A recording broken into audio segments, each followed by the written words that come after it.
Vale. Luis, ¿cómo empezamos? Pues presentamos en castellano, si te parece, y Vale. entramos con las preguntas. Vale. ¿Entras tú? ¿Entro yo? Entra, que estás ahí. Pues tú no te has puesto rótulo abajo. Sí, me sale, Luis Mesa, sale abajo. Yo lo veo. No me sale a mí. Bueno, yo lo estoy viendo, si no, no te apures. A ver. Vale. Empiezo ya, ¿no? Bueno, ya hemos estado en directo, ok.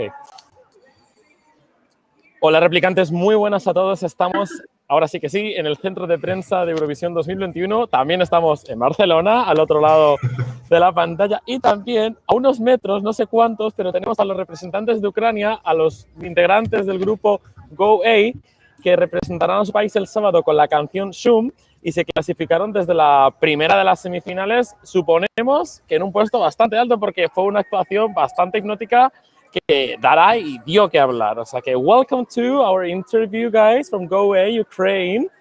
Thank you so much for being with us. Hi. Hola. Buenas tardes. Oh, fine. Do you speak Spanish? Nope.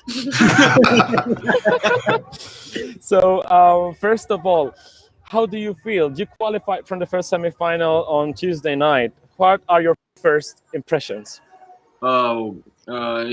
Sometimes it's difficult to describe your emotions in words. Because it was like pure emotions, and we were just, screaming out of our, happiness. So we were very happy to be in final, and we are still very happy to be in final. Yes. And now we're just, getting ready for our performance. I wanna ask you about what was the experience of playing Shum live, because we have seen all the rehearsals and we're totally crazy, but I think with a lot of crowd people is better. Tell me a little bit about your first live performance in Rotterdam. It's the audience. First, our first impression was at our first rehearsal. We went on stage, we saw the stage, and it was, the lights went, started to do the thing, and it was, we were just stunned. It was amazing for us. Actually, we want to play at this kind of stages for, more and more. Yeah, but it was our first impression. But then we had the audience. And, for us, the audience is like the fifth member of our band. It was like very motivating for us. So, you are not just working on cameras. So there are people there, real people. And it was fantastic. So Shum is actually very different from Solo Bay. It still keeps the style that GoA is known for. But tell me how that process of changing from one song to other along several months came about, like how it all happened. Well, first of all, we think that Solovey was the perfect song for that exact moment for our Ukrainian national selection and for Eurovision 2020 that was cancelled, unfortunately. But still, when we were writing Shum, actually it was the first song we have written after the cancellation of Eurovision 2020. And we were thinking about this song as a song for our live shows. So we didn't think of the song as our entry for Eurovision. The creative process was quite, I cannot say it was simple, it was not difficult, so because, everybody had, had some feelings about how the song should sound when it's ready. So it was, the process was very natural for us. We just knew what we were going to do, and it was written without, any expectations. We weren't thinking like we need to write a song for Eurovision, and we hadn't that pressure on us. But then when we found out that Shum would be our entry for Eurovision 2021, and it was like 4 minutes long. And according to Eurovision rules, we had to cut the song. Yeah.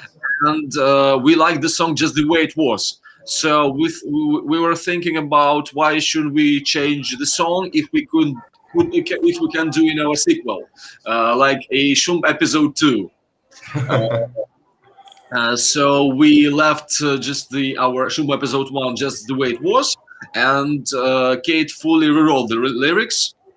And that part was, you know, quite difficult because, you know, it's very difficult to just forget about the first verse, to write new lyrics just almost from scratch.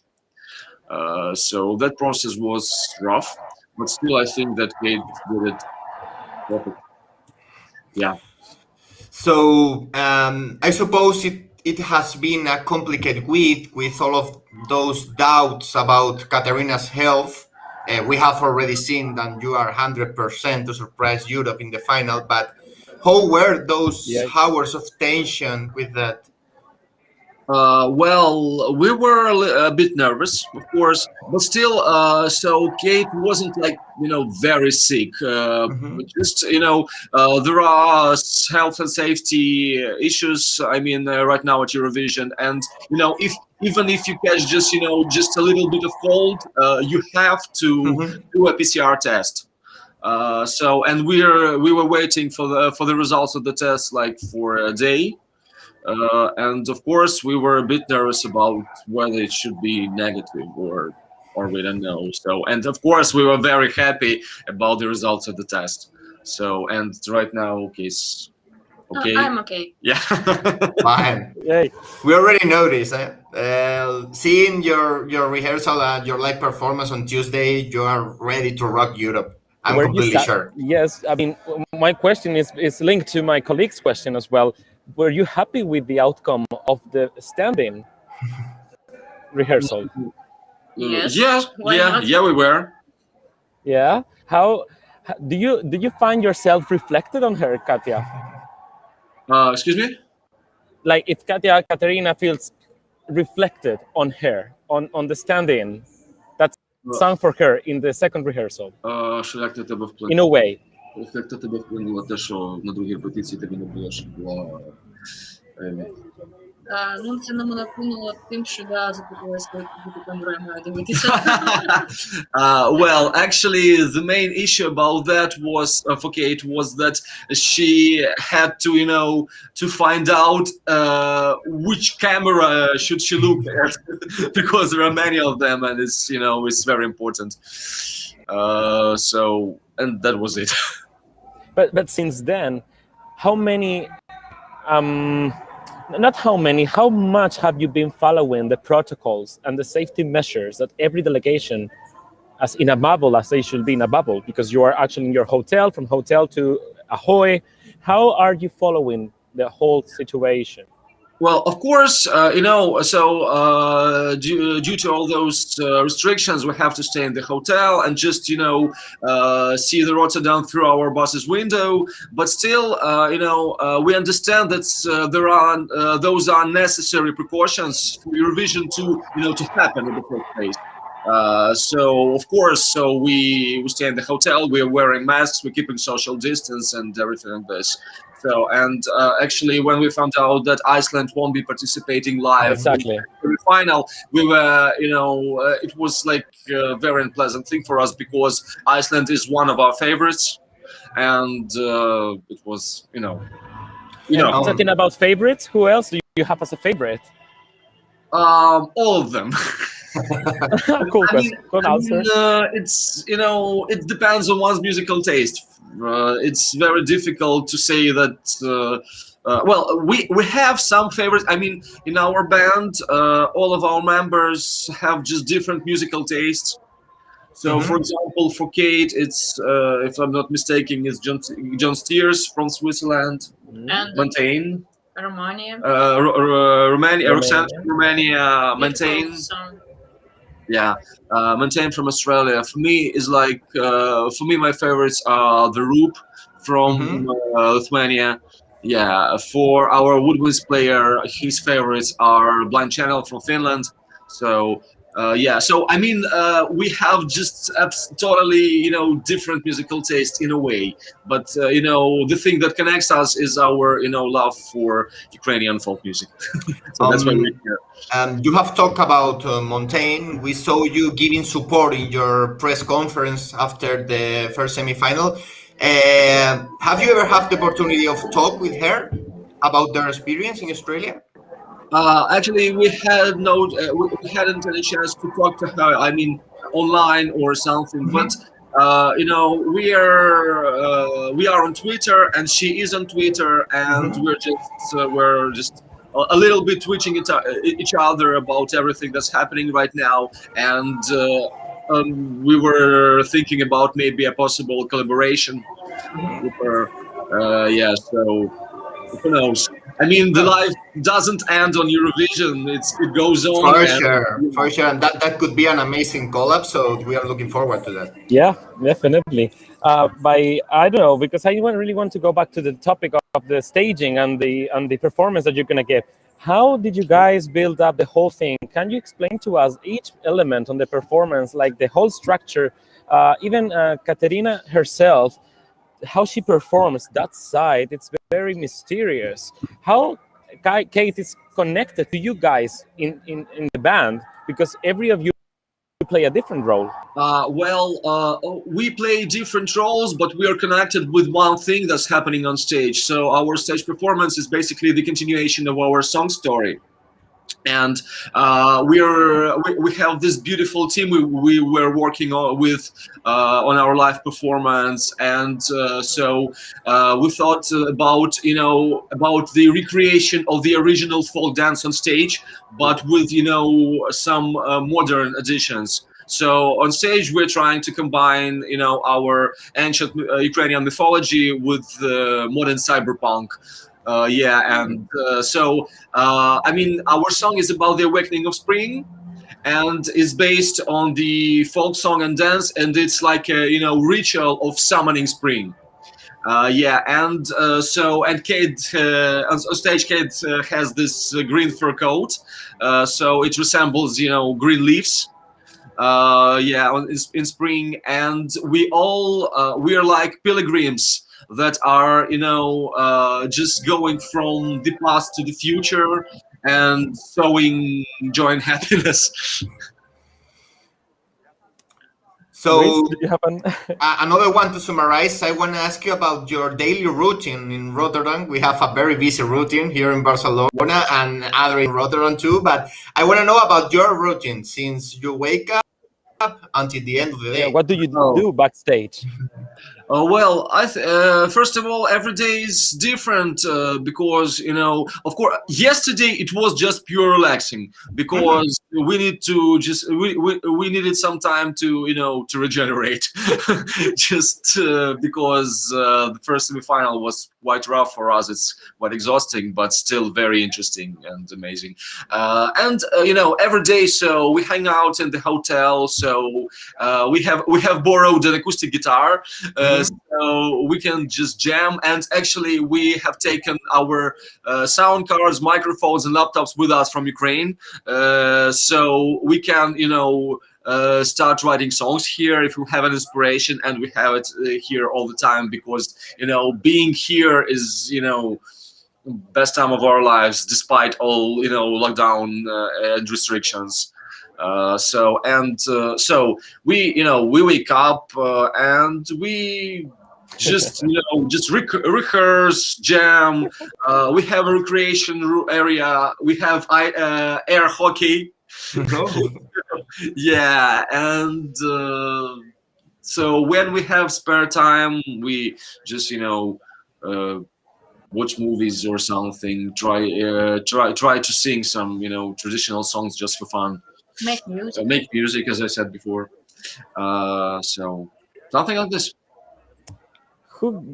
Guys, once this is over, because this is going to be over on Saturday, who do you see representing? Who would you like to see representing Ukraine in the upcoming years? Do you have a favorite Ukrainian band or soloist that you would like to see performing at Eurovision? Oh, that's an interesting question. I should translate that. Кого б ми хотіли бачити учасниками Євробачення? Даха Браха. Dahapraha. Do you know this band? No? Tell us, introduce us this band. Oh, yeah. Well, actually, this band is gaining popularity in Ukraine right now, but still they already had, if I'm not mistaken, 3 or 4 or even 5 US tours and European tours.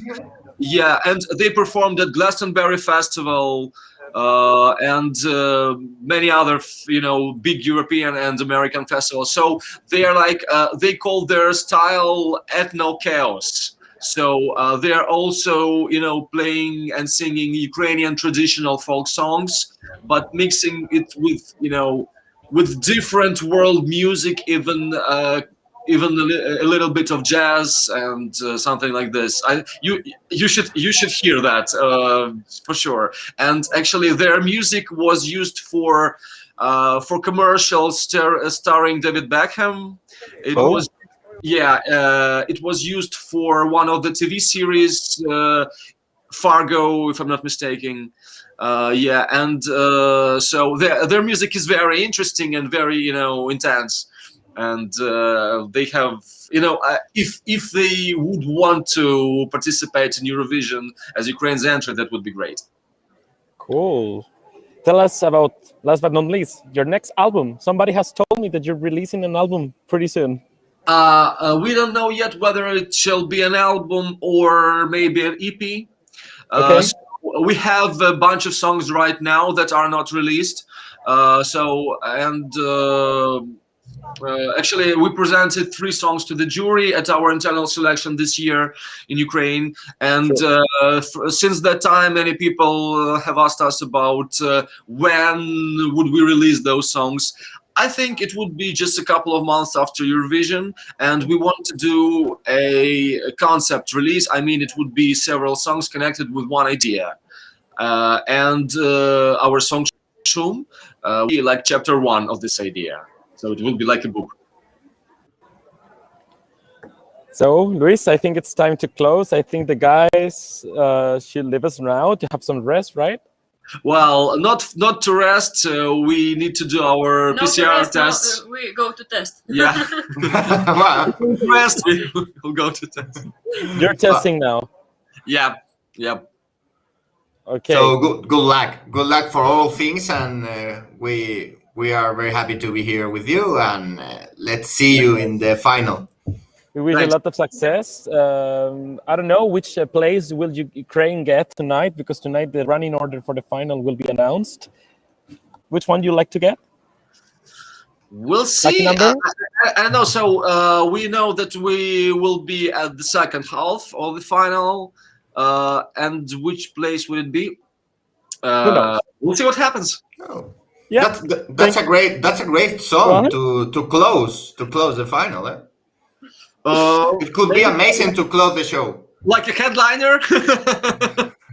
Yeah, and no, a lot of people say that the minute with more viewers is the last of the show, so it could be amazing to close the show. To close the show. Who knows? We'll see. We'll see, guys. Thank you very much for your time. Go away, and best of luck to Ukraine. Thank you very much. Thank you. Bye. Bye. Bye. See you. Bye. Bye.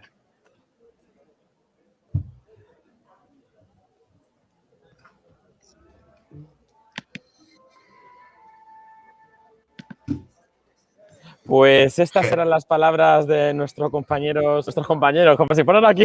De toda la vida, Adri, de toda la vida. Bueno, me han encantado, la verdad, son majísimos. Bueno, Katy, es que ella es misteriosa, me encanta la aura que tiene, o sea, es como, ella está seria, serena, se planta delante de la cámara, ¿verdad? ¿Cómo los has visto? Muy guay, muy cómodos, muy ilusionados y esa sensación de estamos ya en la final, hemos respirado, nos queda un camino, pero el trabajo está hecho y la verdad que no es para menos con el show que tienen. Y hay que decir, Luis, que hemos cambiado forma de hacer entrevistas. Gracias al señor, ¿eh? Os habréis dado cuenta después de, a lo mejor, semanas.